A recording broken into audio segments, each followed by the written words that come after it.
오늘 선지서 7번째 시간 미가서에 대한 말씀을 나눕니다. 우리 선지서 주제 그래도 읽고 또 시작을 해야 되겠지요. 1번부터 쭉 읽겠습니다. 시작. 이스라엘의 죄를 깨닫게 함, 회개를 촉구함, 심판하시나 구원하신다. 메시아 구원자가 올 것이다. 세상 나라는 망하고 하나님의 나라만 영원하다. 아멘. 자, 이 주제를 가지고 오늘 미가서를 보게 될 텐데, 자, 오늘 7번째 시간입니다. 그동안 우리가 에스겔서를 맨 처음 보았지요. 잠시만요. 네. 에스겔서를 시작으로 해서 선지서 전체의 주제를 보았고, 오바댜, 요엘, 그리고 북이스라엘의 아모스, 호세아, 요나를 다 살펴봤어요. 그리고 이제 남유다의 미가 선지자를 우리가 보게 됩니다. 그리고 다음 주에는 이사야 선지자를 보게 될 거예요. 먼저 여러분 여기 이 표를 보시면은 여기 북이스라엘의 아모스, 호세아 보이시죠? 그리고 남쪽에 미가와 이사야, 이 네 명은 거의 동시대 사람이라고 얘기할 수가 있을 것입니다. 북이스라엘이 BC 722년에 멸망을 하게 되는데요. 바로 이 멸망하기 전부터 이 미가와 이사야가 등장을 했고, 이 여로보암이 죽고 난 다음에 북이스라엘이 멸망해 가는 요 시기부터 히스기야의 시대까지 이렇게 북쪽에는 아모스, 호세아가 있고 남쪽에는 미가, 이사야, 이렇게 네 명이 총 등장을 해서 아주 중요한 메시지들을 쏟아내고 있구나라는 것을 우리가 생각하고 있어야 됩니다. 왜 이렇게 이 시대에 선지자들이 쏟아지고 있을까요? 우리가 선지서의 이미지를 알고 있지요. 깜깜함, 밤하늘에 오늘처럼 태풍이 치고 있는 이런 밤바다에 배 한 척이 이리저리 흔들리면서 풍랑이 흔들리잖아요. 그림을 제가 벌써 지워버렸는데, 그때 등대가 깜빡깜빡하면서 돌아오라, 돌아오라, 이리로 오면 살 수 있다. 이것이 선지서의 이미지라 그랬잖아요. 지금 보십시오. 북이스라엘이 아수르에 의해서 망하고 있어요. 그리고 이 북이스라엘을 침공한 아수르가, 무너뜨린 아수르가 남유다 히스기야 때도 남유다까지 침공에 들어와서 예루살렘만 남겨두고 남유다 땅을 초토화시켰던 역사가 있지요. 여러분 알고 있으시죠? 네, 바로 이런 나라가 풍전등화와 같은 위기 가운데 있을 때 하나님께서 선지자들을 계속 보내시는 것이지요. 자, 하실 말씀이 있다는 겁니다. 자, 어떤 말씀을 하는지, 이제 북이스라엘은 끝이 났고 남유다에 무슨 말씀을 하시는지 미가를 통해서 우리가 보아야 할 것입니다. 자, 미가의 뜻은, 이름의 뜻이 누가 여호와와 같은 분이신가 라는 뜻이에요. 여호와와 같은 분은 없으시다. 나중에 보면 7장에 이 구절이 나오는데 끝에 결론으로 말씀을 드리도록 하겠습니다. 자, 미가 1장 1절 같이 한번 읽습니다.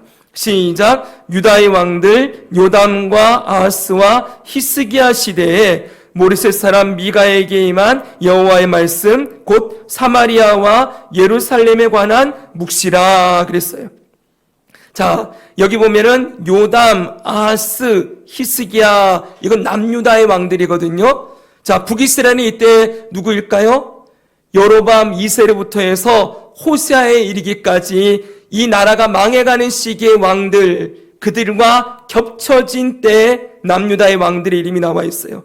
이때 모레셋 사람 미가에게 하나님 말씀이 임했다고 말씀하고 있지요.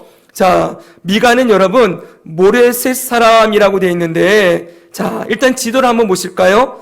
여기 보면 티그리스강, 유프라테스 강이 흐르고요. 여기가 아수르의 수도 니느웨입니다. 아수르는 이쪽 지역을, 예전 메소포타미아 문명 지역을 점령하고 있는 제국이었지요.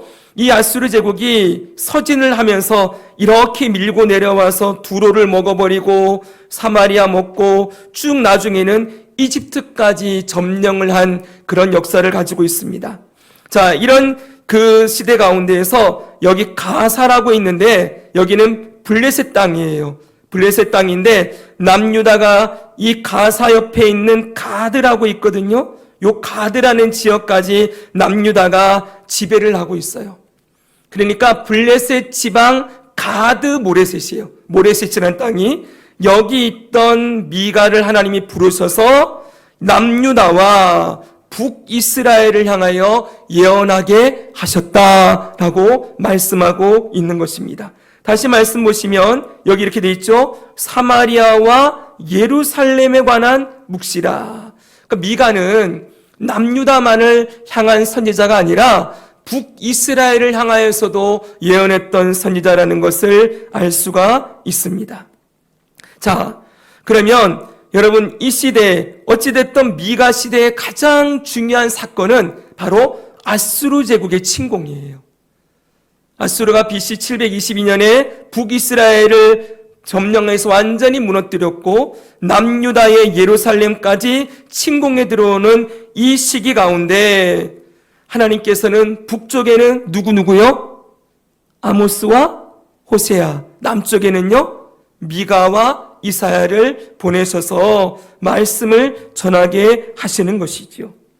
자, 하나님께서 왜 이 말씀을 전하게 하시는가라는 것을 우리가 봐야 되는데 이제 미가서의 주제로 바로 들어가 보겠습니다. 여기 보십시오. 이 지도가 있었네요. 자, 여러분 여기 아시리아 제국이요 당시 BC 700년경, 그러니까 북이스라엘을 무너뜨리고 남유다를 침공할 때 이쪽 지역을 다 먹었어요. 여기 티그리스강, 유프라테스 강이 있거든요. 이쪽 지역을 다 먹고 이쪽으로 넘어와서 여기 두로, 사마리아, 예루살렘 이쪽 지역까지 다 먹습니다. 나중에는 이집트도 점령을 해요. 한동안. 자, 이런 상황 가운데에서 아수르 왕 사네립이라고 아시죠? 히스기야 왕 때 예루살렘 침공했던 그 사람이 승전비를 세웠어요. 승전비를 세워놓은 게 박물관에 있는데 여기 보면은 이 아수르 제국이 약 48개의 성읍을 다 점령했다라고 하면서 점령한 성읍들을 다 기록해놨어요. 자, 그 내용이 오늘 본문에도 나오는 것을 볼 수가 있습니다. 자, 그러면 이 미가서에서 아수르의 침공을 어떻게 말하고 있냐 했더니 바로 이렇게 말씀하신다는 거예요.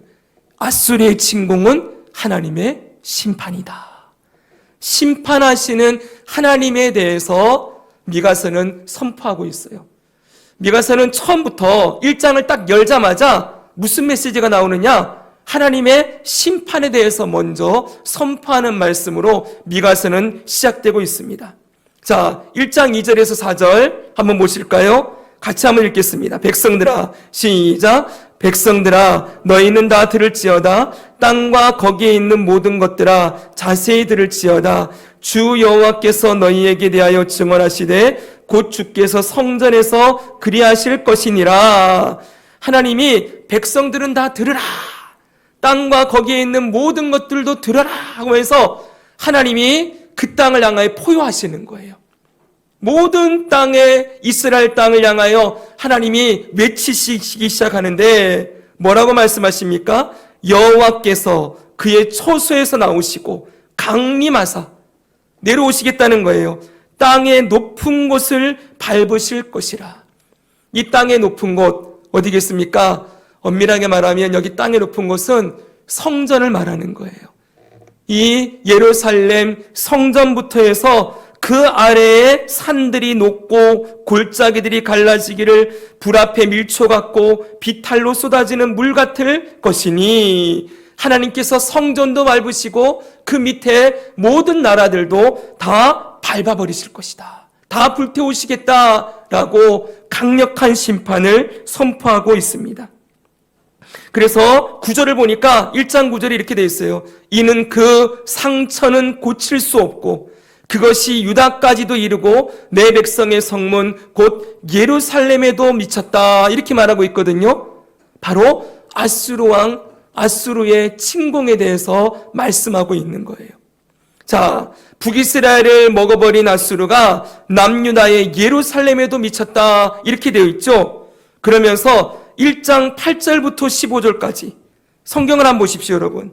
성경 보시면 1장 8절부터 15절까지 보니까 8절의 제목이 뭐라고 되어 있어요? 상처가 유다와 예루살렘에도 미치다 이렇게 되어 있죠. 그리고 10절부터 총 10개의 성읍이 등장합니다. 10절 보니까 내가 베들레아 브라에서 티끌에 굴렀도다. 그 다음 11절에 사빌 주민아, 그리고 사안한 주민은 12절에 마롯 주민은 쭉 나오지요. 저를 한번 보세요. 여기 보시면은 자, 총 10개의 도시가 등장하는데요. 베들레아브라는 베들레헴이에요. 사빌, 사안한, 베데셀, 마롯, 라기스 이쪽은 블레셋 지역이거든요. 가드, 모레셋, 미가의 고향입니다. 그리고 악십, 마레사, 아둘람. 이게 전부 아수르가 진격하면서 삼킨 도시들의 이름이에요. 자, 이 아수르가 어떻게 온다 그랬습니까? 저기 보시면은 여기서부터 이렇게 내려오는데 자, 니누에로부터 이렇게 쭉 내려와서 여러분 이쪽 왼쪽을 타고 내려오고 이쪽에 블레셋 지역을 먹고 마침내 예루살렘까지 침공에 들어왔던 경로를 다 얘기하고 있어요. 자, 이렇게 아수르가 침공에 들어올 것이라는 것을 말씀하는데 이게 그냥 일어나는 일이 아니라 뭐라고 말씀합니까? 바로 하나님의 징계요 심판이라는 것을 분명하게 밝혀주고 있는 것이지요. 그럼 여러분, 왜 하나님께서 이토록 심판을 하시기를 선포하시며 진노하실까요? 그건 바로 중요합니다. 오늘 이 내용이 아주 중요한 내용이에요. 바로 이스라엘의 죄 때문이지요. 이스라엘의 죄를 고발하세요.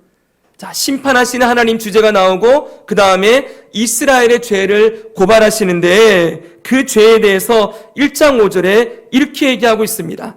이 말씀이 너무 중요합니다. 같이 한번 읽을까요? 시작. 이는 다 야곱의 허물로 말미암음이요 이스라엘 족속의 죄로 말미암음이라. 야곱의 허물이 무엇이냐? 사마리아가 아니냐? 유다의 산당이 무엇이냐? 예루살렘이 아니냐? 여기 보면 이것이 야곱의 허물 그리고 이스라엘 족속의 죄 때문이다 라고 말씀하고 있어요. 이 허물이라는 말의 뜻은 여러분 이게 뭐냐면은 반역이라는 뜻이에요. 이스라엘이 하나님께 반역했다는 거예요. 그리고 이스라엘 족속의 죄, 이 반역의 죄로 말미암음이다 이렇게 말하거든요. 어떤 반역이냐 봤더니 야곱의 허물은 무엇이냐 읽고 사마리아이고 유다는 예루살렘이다 산당이다 이렇게 얘기하고 있어요. 한번 따라합시다. 북이스라엘은 사마리아이고 남유다는 산당이다. 네. 북이스라엘의 죄가 사마리아, 남유다의 죄가 산당이라는 거예요. 제가 이스라엘의 죄를 고발하시는데 산당과 우상 숭배의 문제라고 했는데 먼저 북이스라엘의 죄가 사마리아다 그랬죠? 이 사마리아가 왜 북이스라엘의 죄가 될까요? 사마리아는 여러분 어떤 도시입니까? 북이스라엘의 수도지요. 그렇죠? 근데 이 수도를 누가 건설했냐 하면은 바로 이 오물이라는 사람이 건설을 했어요. 북이스라엘의 왕 중에 오물이라는 사람이 있는데 그가 은 2달란트로 세멜에게서 사마리아 산을 사고 그 산 위에 성읍을 건축하고 그 건축한 성읍 이름을 그 산 주인이었던 세멜의 이름을 따라 사마리아라 일컬었더라 그랬어요. 이 오므리가 왕이 되면서 사마리아 산을 사서 거기에 성을 건축했다는 거예요. 이게 북이스라엘의 수도가 되었습니다. 그런데 이 오므리 왕에 대해서 뭐라고 했냐면 여호와 보시기에 악을 행하되 그 전에 모든 사람보다 더욱 악하게 행했다. 이렇게 말씀하고 있어요. 오므리는 이전의 왕보다 더 악한 왕이에요. 자, 성경의 평가와 하나님의 평가가 얼마나 다른지 보세요. 북이스라엘 왕국에 있어서 사마리아, 이 오므리 왕은 사마리아의 북이스라엘의 수도를 건설했던 위대한 왕이에요. 거의 40년 가까이 지배를 했어요. 그런데 하나님 보시기에는 더욱 악한 왕이었다 이렇게 평가하거든요. 왜 그렇게 됐나 봤더니 이 오므리의 아들이 있어요. 아들. 이 오므리의 아들 아합이 그랬어요. 여러분 아합 그러면 알죠, 그렇죠? 예, 북이스라엘의 가장 악한 왕. 이 보십시오. 오므리의 아들 아합이 그의 이전의 모든 사람보다 여호와 보시기에 악을 더욱 행하여 느바스의 아들 여로보암의 죄를 따라 행하는 것을 가볍게 여기고 시돈 사람의 왕 엣바알의 딸 이세벨을 아내로 삼았다. 그리고 그 다음이 중요합니다. 바알을 섬겨 같이 읽습니다. 바알을 섬겨 예배하고 사마리아에 건축한 바알의 신전 안에 바알을 위하여 제단을 쌓으며 또 아세라상을 만들었으니, 여러분 사마리아 산에 뭘 만들었다고요? 바알을 섬겨 예배하고 바알의 신전, 바알을 위한 제단을 쌓고 아세라상을 만들었다. 이 아합과 이세벨은 북이스라엘에 바알과 아세라 신을 도입해서 완전히 이 나라를 우상숭배의 나라로 뒤집어놨던 그런 악한 왕이에요. 여러분 여기 시돈 사람의 왕 엣바알의 딸 이세벨 그랬죠, 그렇죠?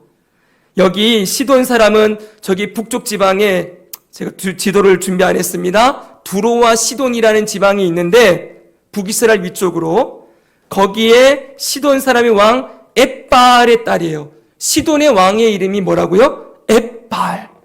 무슨 뜻일까요? 엣바알이 바알이 나의 주인이시다 이거예요. 바알을 주인으로 삼고 있던 왕의 딸이에요. 이세벨이. 그러니까 학자들은 그렇게 얘기해요. 당시에 여러분 고대 왕들은 우상을 섬기는 신전의 제사장 역할도 함께 했거든요. 왕이 곧 우상 숭배의 제사장이에요. 그러니까 이 엣바알이 얼마나 바알을 열심히 섬겼으면 바알은 나의 주인이다 그랬겠습니까? 그리고 그의 딸 이세벨, 이 여인도 아마 여자 사제였을 것이라고 얘기를 해요. 자, 이 엣바알의 딸 이세벨이 북이스라엘의 아합과 결혼하면서 뭐가 들어와요? 바알과 아세라가 들어왔다는 거예요. 바알과 아세라에 대한 것은 나중에 성경 읽도 가면은 좀 자세히 말씀을 드리는데 우선은 이것만 봅시다, 여러분. 여기 바알과 아세라 신이에요. 바알은 농경의 신입니다. 그리고 아세라는 다산의 신이에요. 여기는 남자 신이고요. 여기는 여자 신이에요. 남자 신과 여자 신이 합의를 하면 뭐가 나와요? 풍요와 다산이 나온다는 것이지요. 그래서 이 바알과 아세라 신을 섬기는 이 의식에는 반드시 뭐가 들어갔냐면 남녀의 집단 혼음이 들어갔어요. 한마디로 이런 생각을 하는 거죠. 고대인들이 농경사회였잖아요. 농경사회에서 제일 중요한 건 뭐예요? 예, 곡식을 거두면 많이 풍년을 해서 곡식을 많이 거둬야 되고 이 가축을 치면 새끼를 많이 낳아야 되겠죠.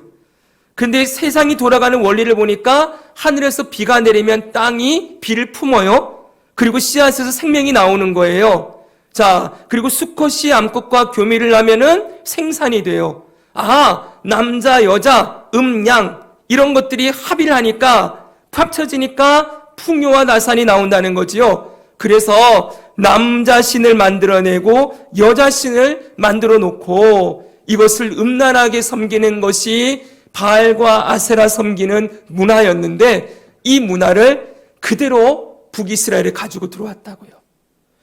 여러분 아무리 북이스라엘이 악한 길로 갔다고 해도 그 뿌리는 어디에 있어요? 하나님 나라, 하나님 백성이었잖아요. 이스라엘 족속이죠, 그렇죠? 근데 이 나라가 처음에는 북이스라엘의 시조였던 여로보암이라는 사람이 베델과 단에다가 금송아지를 만드는 것으로 죄악이 시작되었는데 그게 좀 지나가다가 아합 때에는 완전히 이방의 남신 여신을 가지고 들어와서 섬기는 나라로 전락해버리고 말았다는 것이지요. 그래서 여러분 북이스라엘의 죄를 뭐라고 얘기하는 거예요? 사마리아다. 저 신전, 사마리아 저 성에 있는 바알과 아세라 신전을 하나님이 꼭 꼬집어서 그것이 너희들의 죄다라고 말씀하고 있다는 거예요. 그럼 여러분, 남유다는 어떻습니까? 남유다의 죄는 뭐라고 했지요? 산당이라 그랬지요? 여러분, 산당에 대해서도 오늘 꼭 알고 가셨으면 좋겠어요. 남유다의 산당의 죄, 이게 뭐냐? 여러분, 산당은 세 가지 종류의 산당이 있었어요. 원래는 가나안의 토착 우상을 섬기던 이교족 산당이에요. 무슨 말이냐면 원래 가나안 땅은 우상을 섬기는 땅이었잖아요. 그 땅 곳곳에 산당이 있는 거예요. 우상을 섬기는. 그 나라의 토테니즘, 그러니까 그냥 토착 신들을 섬기는 산당이 그 땅에 가득했어요. 그래서 신명기나 민수기를 보면 하나님이 얘기해요. 너희는 그 땅에 들어가면 산당을 다 제거해라. 그게 하나님의 아주 중요한 명령이었어요. 그런데 처음에는 여러분, 이 산당을 다 없애지 못해요. 왜냐하면은 아직 성전이 지어지지 않았잖아요. 그러니까 성전이 지어지면 그 이후로 이제 성전에 모여서 예배할 수가 있는데, 이스라엘이 가나안 땅에 들어가고 난 다음에는 당장은 성전이 없고 성막은 실로라는 곳이 있었습니다. 그 실로라는 곳으로 다 모일 수가 없으니까 솔로몬도 기브온 산당에서 예배를 했대요. 그러니까 산당을 건축을 하고 거기서 하나님을 섬기는 용도로 쓰였던 산당도 있었던 거예요. 이해되시겠죠? 그런데 세 번째가 중요해요. 겉으로는 하나님을 섬긴다고 하지만 실제적으로는 이교적인 산당도 있다는 거죠. 그러니까 재활용하는 산당들도 있었던 거예요. 가나안 땅에 지어져 있던 산당, 그거를 무너뜨리지 않고 여호와를 섬기는 산당으로 이들이 재활용하다가 이게 짬뽕이 돼버려서 혼합주의로 전락해버리는 거지요. 그래서 산당이 이 남유다 땅의 가장 중요한 우상숭배의 문제의 근원지였다는 거예요.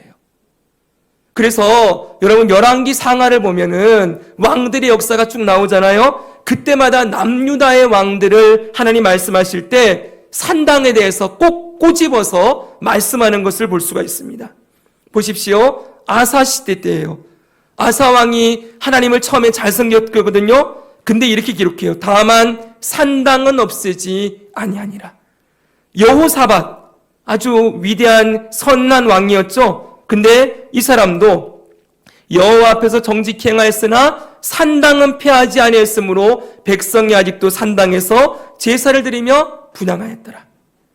요아스 때도 여호와 보시기에 정직히 행하였으나 다만 산당들을 제거하지 않았으므로 백성이 여전히 산당에서 제사하며 분향하였더라. 열왕기 상, 열왕기 하예요. 남유다의 왕들을 얘기할 때마다 꼭 산당 문제가 언급이 되고 있어요. 그 다음도 보십시오. 요아스의 아들 아마샤예요. 아마샤가 여호와 보시기에 정직히 행하였으나 오직 산당들은 제거하지 않았으므로 백성이 여전히 산당에서 분향했다. 아마샤의 아들 아사랴도 여호와 보시기에 정직히 행하였으나 산당에서 제사를 드리게 되었다. 계속 산당 문제가 나오지요. 네. 자, 그런데 이 산당의 문제를 해결했던 사람이 있어요. 누군지 아십니까? 산당의 문제를 해결했던 사람, 왕, 바로 히스기야 왕이요. 네. 히스기야 왕이 보니까 같이 한번 읽겠습니다. 시작. 히스기야가 그의 조상 다윗의 모든 행위와 같이 여호와 보시기에 정직하게 행하며 그가 여러 산당들을 제거하며 주상을 깨트리며 산당들을 뭐 했다고요? 제거하며 주상을 깨트렸다. 여러분, 이 주상은 우상이죠, 그렇죠? 우상들을 깨트렸다는 거예요. 그 남유다의 문제는 뭐예요? 북이스라엘은 아예 바알과 아세라를 따라가고 있고 남유다는 혼합주의, 우상도 섬기고 하나님도 섬기는 그 죄가 내려가고 있었는데 그걸 깨트렸고, 그리고 아세라 목상을 찍었다 그러죠. 남유다에 뭐가 들어왔어요? 아세라가 들어왔죠. 남유다에. 바알과 아세라는 북이스라엘의 우상이잖아요. 근데 이게 남유다로 들어왔습니다. 왜 그런지는 오늘 다음 주에 말씀을 드릴 거예요. 이 미가 때에도 바알과 아세라 문제가 나오고 있거든요. 내용이 너무 많아서 다음 주에 건드리겠습니다. 자, 아세라 목상을 찍으며 모세가 만들었던 놋뱀도 깨트렸다. 이렇게 나오고 있어요. 그런데 히스기야가 제거했던 이 산당을 히스기야의 아들인 므낫세가 다시 재건을 해버려요. 그래서 나중에 남유다가 망하게 됩니다. 자, 바로 이 죄를 가지고 하나님은 뭐라고 얘기해요? 바로 1장 5절에서 남유다의 죄 산당이고 북이스라엘의 죄는 사마리아다라고 말씀하고 있는 것이지요. 자, 이렇게 하나님께서 이 죄를 심판하십니다. 그리고 이스라엘의 첫 번째는 뭐예요? 산당과 바알과 아세라를 섬긴 우상 숭배의 문제였지요. 두 번째는 뭡니까? 사회 불의, 부정과 부패예요. 이건 아주 단골 메뉴지요. 지금까지 선지서 보면서 계속 등장했던 메뉴들입니다. 여기도 보니까 2장 1, 2절에 그들이 침상에서 죄를 꾀하며 악을 꾸미고 날이 밝으면 그 손에 힘이 있으므로 그것을 행하는 자는 화 있을진저. 힘 있는 자들이 날이 밝으면 밭들을 탐하여 빼앗고 집들을 탐하여 차지하니 그들이 남자와 그의 집과 사람과 그의 산업을 강탈하도다. 여기 보면 남자와 집과 사람까지 힘 있는 자들이 이 남유다 땅에 사람까지 사고 파는 일을 했다는 거예요. 7장 2절 4절 보니까 경건한 자가 세상에서 끊어졌고 정직한 자가 사람들 가운데 없도다. 무리가 다 피를 흘리려고 매복하며 각기 그물로 형제를 잡으려 하고 두 손으로 악을 부지런히 행하는도다. 그 지도자와 재판관은 뇌물을 구하며 권세자는 자기 마음의 욕심을 말하며 그들이 서로 결합하니 그들이 가장 선한 자라도 가시 같고 찔레의 울타리보다 더하다. 사회에 힘 있는 자들이 약한 자를 괴롭히고 겁탈과 강포와 포악이 가득한 그런 땅을 만들어냈던 것이지요. 그래서 여러분 3장에 보면은 총체적인 죄가 나와요. 이건 같이 한번 읽어보겠습니다. 그들의 시작. 그들의 우두머리들은 뇌물을 위하여 재판하며 그들의 제사장은 삭슬을 위하여 교훈하며 그들의 선지자는 돈을 위하여 점을 치면서도 여호와를 의뢰하여 이르기를 여호와께서 우리 중에 계시지 아니하냐 재앙이 우리에게 임하지 아니하리라 하는도다. 여러분 지금 하나님께서는 뭘 준비하고 있어요? 심판을 준비하고 있죠. 아수르를 통하여 저 북이스라엘을 망하게 하시고 남유다도 지금 풍전등화 같은 위기 가운데 있는데 지금 정신을 못 차리고 뭐라고 했어요? 우두머리들은 뇌물을 위하여 재판하고 제사장들은 삭슬을 위하여 교훈하고 선지자는 돈을 위해 점을 친대요. 그러면서 뭐라고 외쳐요? 여호와께서 우리 중에 계시지 아니하냐? 우리 하나님이 계시니까 안 망할 거야 이러고 있었다는 것이죠. 여러분 하나님이 이들의 모습을 얼마나 마음 아파하셨을까요? 하나님은 몽둥이를 준비하고 있는데 그 앞에 울며 떨며 회개하며 엎드려야 될 그의 백성들이 그의 자녀들이 전혀 깨닫지 못하고 오히려 하나님이 우리와 계시니 안전할 거야 이렇게 외치고 있었다는 것이지요. 사랑하는 여러분, 이번 주 주일날 우리 설교에서 하나님 백성들에게 하나님이 정말 원하시는 건 뭐라 그랬어요? 두렵고 떨림으로 너희 구원을 이루라 라고 말씀하셨다고 했지요. 두렵고 떨림으로가 뭐라 그랬어요? 하나님을 경외함으로. 하나님 앞에 딱 서 있으면 내가 얼마나 죄인인지 보이죠, 그렇죠? 하나님 앞에 서야 두렵고 떨림이 있는데 이들이 지금 두렵고 떨림이 없어요. 하나님의 일하심을 전혀 읽지 못하는 거예요. 왜 그런지 아십니까? 세 번째 이유 때문에 그래요. 세 번째 이유가 하나님 말씀을 무시하고 있었기 때문이에요. 이들이 말씀 앞에 서려고 하지 않아요. 2장 6절에 보니까 이렇게 얘기해요. 그들이 말하기를 너희는 예언하지 말라. 이것은 예언할 것이 아니거늘 욕하는 말을 그치지 아니한다 하는도다.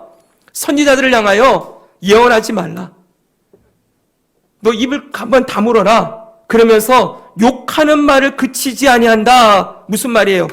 선지자들이 바른 말을 선포하고 죄를 고발하고 회개를 선포하면은 욕한다라고 생각했다는 거예요. 저건 나 욕하는 거네. 응? 깨닫는 게 아니고 자기의 잘못이 찔려서 마음이 찔려 회개함으로 나가는 게 아니라 그 찔림을 가지고 나를 욕하는구나 이렇게 받아들였다는 거예요. 그래서 예언하지 말라 외치고 있는 것이죠. 이사야서에도 보면은 똑같은 시대라고 했지 여러분. 이사야 30장 9절 10절에 보면 이렇게 되어 있습니다. 대저희는 패역한 백성이요 거짓말하는 자식들이요 여호와의 법을 듣기 싫어하는 자식들이라. 여호와의 법을 듣기 싫어하는 자식들이라. 그들이 선견자에게 이르기를 선견하지 말라. 선지자들에게 이르기를 우리에게 바른 것을 보이지 말라. 우리에게 부드러운 말을 하라. 거짓된 것을 보이라. 우리에게 뭘 하라고요? 부드러운 말 해라. 우리 욕하는 말 심판하신다. 하나님이 징계하신다. 이런 말 하지 말고 부드러운 말을 해라. 바른 것 보이지 마라. 거짓된 것을 보이라. 이렇게 외치고 있었다는 거죠. 사랑하는 여러분, 하나님의 말씀 앞에 서지 못하면 않으면 어떻게 되는지 아십니까? 마음이 굳어져요. 우리의 마음이 굳어지기 시작하면은 처음에는 여러분 말씀을 들릴 때 이게 찔림도 있고 아픔도 있지만 마음이 굳어지고 굳어지다 보면은 듣기 싫어지죠. 그렇죠? 더 이상 그런 말 하지 말라고 듣기 싫어지고 그리고 완전히 하나님을 무시해버리고 멸시하는 자리로 나아가게 되는 것이 당연한 수순입니다. 여러분 이건 지금 이 모습은 이방 민족이 아니에요. 하나님의 백성들이에요. 여러분 오늘 우리도 여기에서 자유로울 수 없다는 생각을 저는 늘 하고 있어야 된다고 생각해요. 오늘날 하나님의 백성들, 그리스도인들이 세상과 구별되지 못하고 오히려 더 똑같아지는 이유 중에 하나는 무엇입니까? 하나님의 말씀 앞에 서는 시간이 줄어들고 있기 때문이라고 저는 분명히 믿습니다.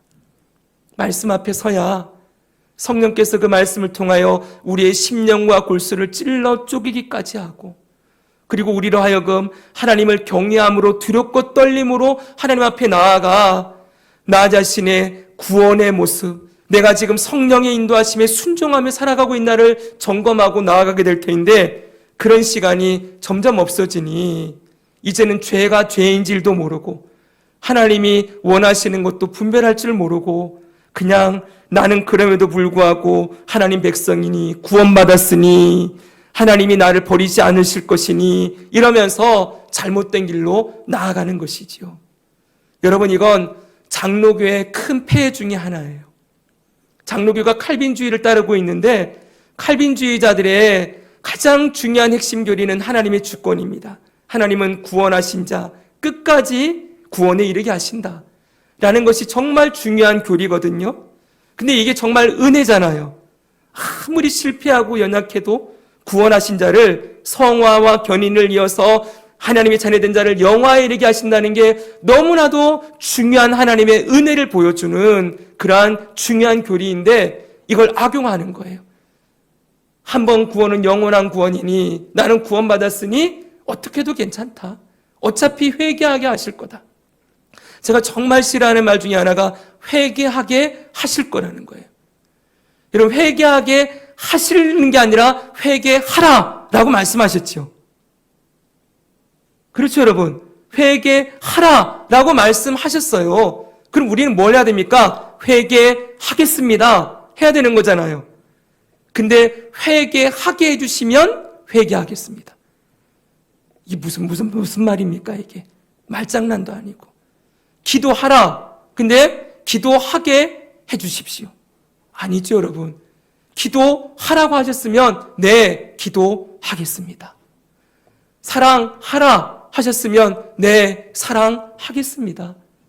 제 힘으로 안 되지만 말씀하시니 순종하겠습니다. 그러고 나가야 되는데 마음이 굳어지니 하나님이 뭐 이게 죄면 깨닫게 해주시겠지. 이렇게 가다가 언젠가 한번 나를 또 일으켜 주시겠지. 이러면서 하나님의 주권을 신뢰한다는 나는 믿음으로 살아라고 하는 그런 명목으로 오히려 하나님을 무시하고 하나님을 욕되게 하고 있는 것은 아닌지 생각해 봐야 되는 것이지요. 여러분, 이 남유다 백성들이 이렇게 변해버렸어요. 자, 하나님이 심판하실만 하시겠지요? 이게 바로 이스라엘의 남유다의 죄였던 것입니다. 자, 그러면 어떻게 하겠습니까? 하나님이 앞에 심판을 선포하신다고 했지요. 아수르를 데려다가 이제 남유다를 하나님이 다루시는 겁니다. 그런데 그것만이 아니지요. 미가서에는 유일한 계속해서 동일하게 나오는 주제, 심판하시나 구원하신다. 이 주제가 똑같이 나오고 있어요. 하나님이 원하시는 건 심판이 아니라 회복이기 때문이죠. 근데 여기 제가 교회, 하나님 나라를 통한 회복이라고 했어요.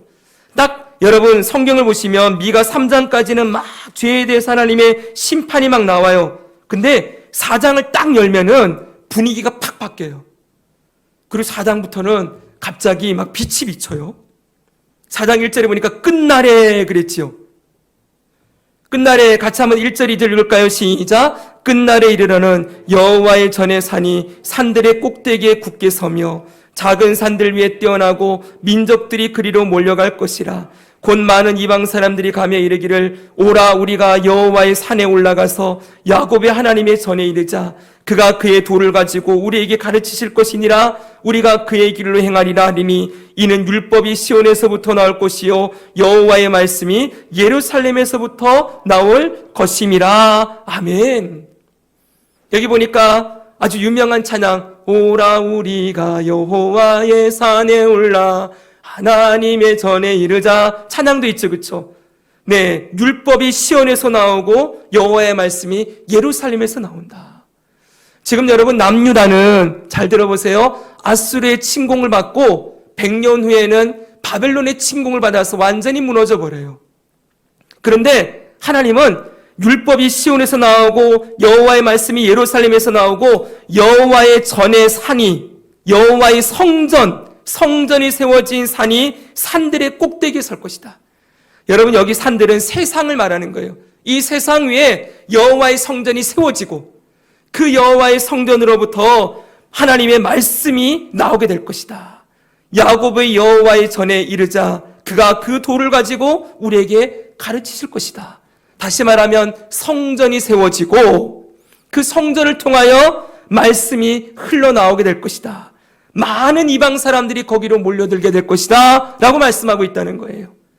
이게 뭘 얘기하는 겁니까? 바로 교회를 얘기하고 있는 거예요.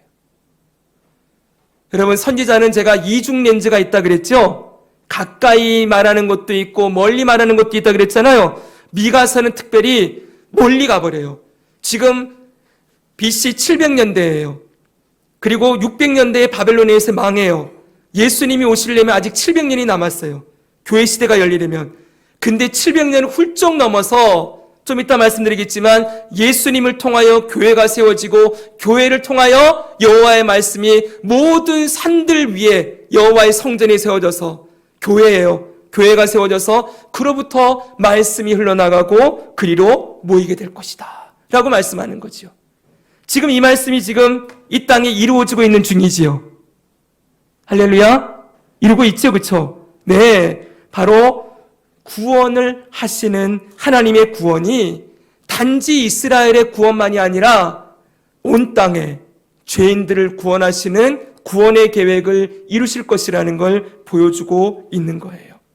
그래서 그 뒤도 보면은 참 시간이 짧은 게 아쉬운데 그 뒤에 보시면 이렇게 얘기해요. 무리가 그 칼을 쳐서 보습을 만들고, 보습은 이거 땅 파는 농기계예요. 농기계. 칼을 쳐서 보습을 만들고 창을 쳐서 낫을 만들 것이며 이 나라와 저 나라가 다시는 칼을 들고 서로 치지 않으며 다시는 전쟁을 연습하지 아니하고 전쟁이 그쳐지는 시대예요. 언제겠습니까? 예수 그리스도께서 오셔서 세우실 새 하늘과 새 땅이에요. 하나님의 완성될 하나님의 나라에서 일어날 일까지도 말씀해 주고 있는 거죠.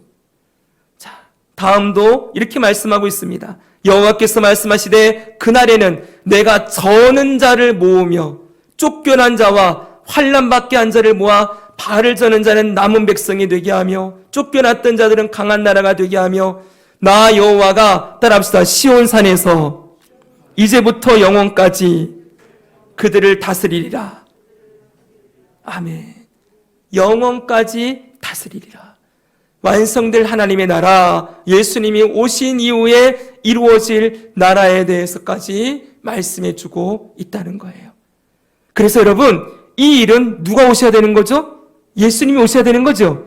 그래서 5장에 보니까 메시아를 통한 회복이 나오는 거예요. 심판하시나 구원하시는데 이 일을 누굴 통해 하시냐 그랬더니 메시아를 통해서 하시겠다. 여러분, 미가서 5장 2절은 아주 유명한 구절이지요. 미가서에서 제일 유명한 구절이에요. 같이 읽겠습니다. 시작. 베들레헴 에브라다야, 너는 유다 족속 중에 작을지라도 이스라엘을 다스릴 자가 내게서 내게로 나올 것이라. 그의 근본은 상고에 영원에 있느니라. 아멘. 예수님의 탄생이 이루어질 베들레헴을 꼭 집어서 예언해 놓은 책, 바로 미가서입니다. 이 미가서의 예언이 마태복음 2장에도 그대로 나오죠. 그때 동방박사 세 사람이 이스라엘 땅을 방문하고 가니까 그때 헤롯 왕이 백성들을 불러서 물어요. 그리스도가 어디서 나겠느냐 물으니 이르되 유대 베들레헴이오니 이는 선지자로 이렇게 기록된 바 유대 땅 베들레헴아 너에게서 내 백성 이스라엘의 목자가 나오게 될 것이다. 그 말씀 그대로 예수님이 베들레헴에서 탄생하시잖아요. 하나님께서는 이 700년 전에 예수님이 탄생하기 700년 전 미가 선자를 통하여서 이미 예수님이 베들레헴 땅에 오실 것을 예언해 놓으셨고 그 일을 성취하실 뿐만 아니라 그 예수님을 통하여 세워질 이 땅에 세워지는 하나님의 나라, 교회 공동체를 통하여 말씀이 이방인들에게 흘러가게 될 것이고 그리고 마침내 평화의 나라, 정의의 나라, 완전한 나라가 완성될 것이라고 다 보여주고 있는 것입니다. 참 하나님의 구원이 대단하죠, 그렇죠? 네, 이 말씀이 그대로 다 이루어진 거예요. 자, 그러면 이 메시아가 오셔서 하시는 일 4절에 보니까 여호와의 능력과 여호와 이름의 위엄으로 목축하니 그랬어요. 양을 친다 그랬어요. 예수님이 오셔서 말씀하시죠. 나는 선한 목자라. 나는 내 양은 내 이름을 알고 나도 그를 아나니. 예수님이 자신을 목자라고 표현하시죠. 이 메시아가 목축할 거래요. 이렇게도 말씀해 놓았어요. 5절 6절에 보니까 이 사람은 평강이 될 것이다. 평강의 하나님으로 이 땅에 오시게 될 것이라는 것도 말씀해 놓고 있는 것이지요. 그리고 10절 15절 보니까 이 사람은 평강이 될 것이다. 그리고 아수르 사람들이 들어와서 우리 궁들을 밟을 때에는 여기 보세요. 이게 좀 어려운 내용인데 우리가 7 목자와 8 군왕을 일으켜 그를 치리니 아수르가 침공할 때 그 목자된 그 구원자가 7 목자 8 군왕을 일으켜서 아수르를 치고 그를 물리칠 거래요. 그리고 그가 우리를 그에게서 건져내리라 이렇게 말씀하고 있거든요. 이건 여러분 메시아 예언이라고 했죠. 여기 나온 아수르는 이 땅에 하나님의 나라를 대적하는 모든 세상의 권세들을 대표해서 표현해 놓은 상징적인 단어예요. 무슨 말인지 아시겠습니까? 그 세상의 세력들이 하나님의 나라를 무너뜨리려고 할 때 평강이 되시는 왕이 되시는 예수님이 뭐 하신대요? 7 목자와 8 군왕을 일으킨다. 이건 여러분 한마디로 교회예요. 교회 공동체를 통하여 이 세상에 하나님의 대적들을 물리치시고 승리를 주실 것이라는 걸 이렇게 표현해 놓고 있는 것입니다. 이 부분만 설교하려면 1시간이 필요하거든요. 그런데 아무튼 간단하게 이렇게 여러분에게 말씀을 드립니다. 그러니까 메시아 그리고 그를 통하여 세워질 하나님의 나라인 교회, 그 교회를 통하여 세상의 모든 악을 멸하시고 하나님의 나라를 완성해 가신다라는 내용이 다 나와 있는 거예요.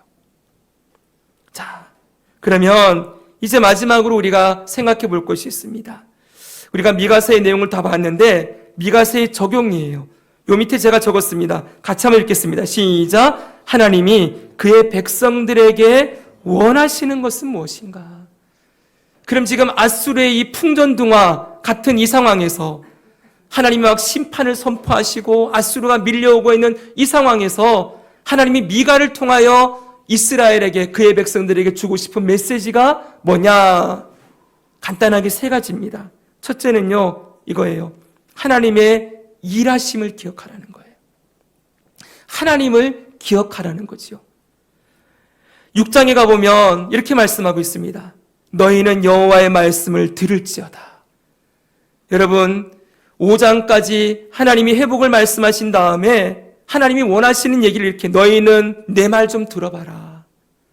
그러면서 이렇게 말씀해요. 여호와께서 자기 백성과 변론하시며 이스라엘과 변론하실 것이라. 이르시기를, 내 백성아, 내가 무엇을 내게 행하였으며 무슨 일로 너를 괴롭게 하였느냐, 너는 내게 증언하라. 하나님이 말씀하시는 거예요. 내가 너희들을 어떻게 대했길래 너희가 나를 버리고 반역하고 저 사마리에다가 아세라 바알 신상 만들어 놓고 산당에서 음란하게 우상과 하나님을 함께 섬기면서 허물의 죄, 반역죄를 저지르고 있느냐. 내가 너희들 어떻게 했길래 너희가 나를 이렇게 대하고 있느냐. 너희가 내게 한번 증언해봐라. 그러면서 이렇게 말씀하십니다. 내가 너를 애굽 땅에서 인도하여 내어 종로로 타는 집에서 속량하였고 모세와 아론과 미리암을 내 앞에 보내었느니라. 내 백성아, 너는 모압 왕 발락이 꾀한 것과 부올의 아들 발람이 그에게 대답한 것을 기억하며 시딤에서부터 길갈까지 이를 기억하라. 그리하면 나 여호와가 공의롭게 행한 일을 알리라 하실 것이니라. 이스라엘은 끊임없이 하나님을 버렸지만 하나님은 그들을 놓지 않으셨지요. 구원하셨다는 거예요. 얼마나 신실한 사랑으로 내가 너희를 붙들어 왔는데 너희는 그런 나를 버리고 지금 우상 숭배하고 나를 반역하고 그렇게 있으면서 징계를 받으려고 하느냐. 하나님의 마음이 보입니까? 보이십니까, 여러분? 오죽하면 하나님이 이렇게 얘기하겠어요. 내가 무슨 일로 너를 괴롭게 하였느냐. 내가 언제 너를 괴롭게 했느냐. 사랑하는 여러분, 하나님은 우리를 괴롭게 하는 분이 아니시지요. 그렇죠, 여러분? 끝까지 신실하게 사랑을 지키시는 하나님이시지요. 오늘 우리에게도 마찬가지입니다. 때로는 여러분 잊지 마십시오. 하나님의 징계가 있을 수 있어요. 그러나 하나님은 그 징계도 목적이 뭡니까? 돌이키게 하기 위함이지요. 하나님의 사랑을 다시 깨닫게 하기 위함입니다. 하나님은 언제나 우리 삶에 공의롭고 신실하게 우리를 구원하시는 하나님이심을 함께 기억하며 살기를 원합니다. 네, 선지서 보면서 하나님의 이 마음을 읽어내야 돼요. 나를 좀 기억해라. 두 번째가 있어요. 미가서의 아주 중요한 구절입니다. 정의를 행하며 읽겠습니다. 시작. 정의를 행하며 인자를 사랑하며 겸손하게 하나님과 함께 행하라. 이 말씀도 미가서의 정말 유명한 말씀이에요. 사람아, 8절에 보니까 주께서 선한 것이 무엇임을 내게 보이셨나니 여호와께서 내게 구하시는 것은 오직 따라합시다. 정의를 행하며 인자를 사랑하며 겸손하게 하나님과 함께 행하는 것, 이걸 하나님이 원하신다는 거예요. 이 앞에는 보니까 내가 무엇을 가지고 이 앞에 나아가면 높으신 하나님께 경배할까? 내가 번제물로 1년 된 송아지를 가지고 나아갈까? 천천의 순양이나 만만의 강물 같은 기름을 기뻐하실까? 여러분, 하나님이 기뻐하는 건 제사가 아니라는 거예요. 호세아서에서 나왔죠. 하나님은 나는 제사를 원하지 않고 인애를 원한다. 여호와를 아는 것을 원한다라고 말씀하셨지요. 이들이 제사를 드리면 뭐합니까? 잘 보십시오. 아까 산당의 죄가 있다 그랬죠. 이들은 하나님도 섬기면서 우상도 함께 섬겨요. 제사는 끊어지지 않아요. 남유다에 제사는 드려지고 있는데 문제는 뭡니까? 하나님도 사랑하고 우상도 사랑하는 거죠. 오늘날 이 세상도 마찬가지지 않습니까? 많은 그리스도인들이 하나님도 사랑하고 돈도 사랑해요. 하나님도 사랑하고 세상도 사랑하고 하나님과 돈을 겸하여 섬기고 하나님도 사랑하고 나도 사랑하고 이러면서 하나님과 이 땅에 다른 것을 동등선상에 놓고 함께 사랑하는 일들 얼마나 많이 일어납니까? 하나님이 제일 원하시는 건 그거 아니라는 거예요.